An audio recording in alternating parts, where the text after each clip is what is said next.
put yourself in the paws of a street dog and just imagine what their life is like. And imagine if that was you. And imagine that no one ever gave you a chance. No one ever even bothered to realize that you exist, except as a nuisance.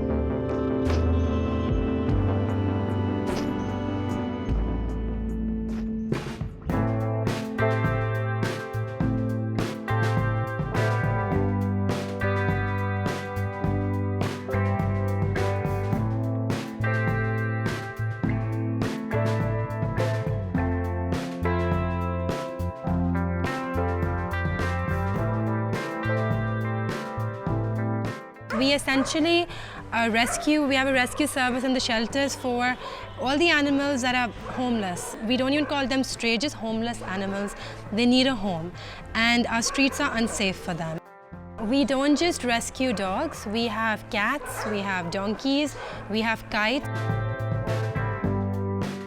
We have a hotline number, and reporters, they call us in, they tell us about the animals, that whatever they see on the streets that's either injured or sick, and then we get the call and we send a rescue team out. Whatever animals that we rescue, they are hit and run cases, be it for dogs or for cats. The second kind of cases that we have are neglect cases of abandoned pets, because usually people they don't just call us, they leave their pets outside on the streets, and then because they're so domesticated, they're not used to living outside on the streets, so they are like in the worst conditions when we have them.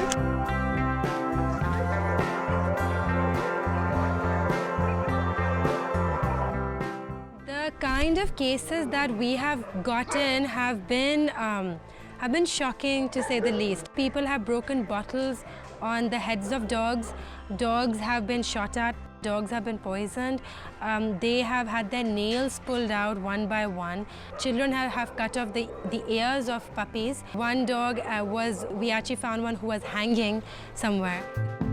The cases that we've seen so far as street dogs are concerned, which is very shocking, because we share our earth, we share our land with dogs, and they have a right to be here as much as we do.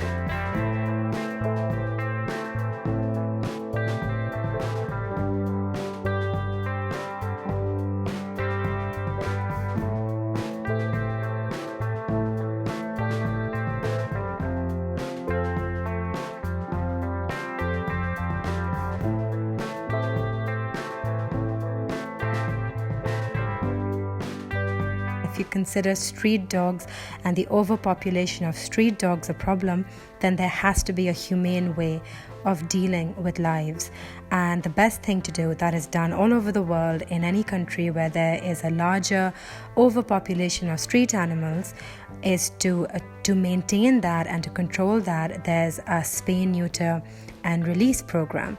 It's essentially fixing the animals so that they don't have any more babies, but yet they have a very healthy life. It's actually very good for the animal's health also. And you give an anti-rabies shot, and you just let them roam freely and live their life, because the streets are then their natural habitat.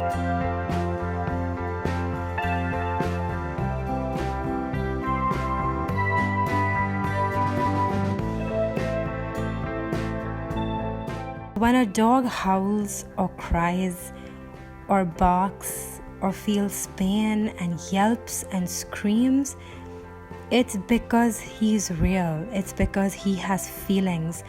Dogs feel, in fact, all animals feel what humans feel. Dogs feel sadness and happiness and jealousy and anger and betrayal and mistrust and joy. They feel everything that we feel.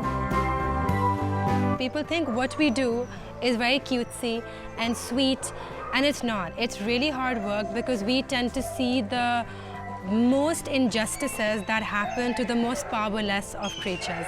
We are trying to make people understand that this animal welfare needs to be a norm rather than an exception. And I think that's why this space is so important. And as far as adoptions go, we would love to have people visit. We'd love to have people volunteer with us. Look at our Pakistani breeds. They're really cool and they're amazing animals and they're amazing dogs. And why can't we give them a chance? And I think that's a question we all need to really ask ourselves, because why don't we?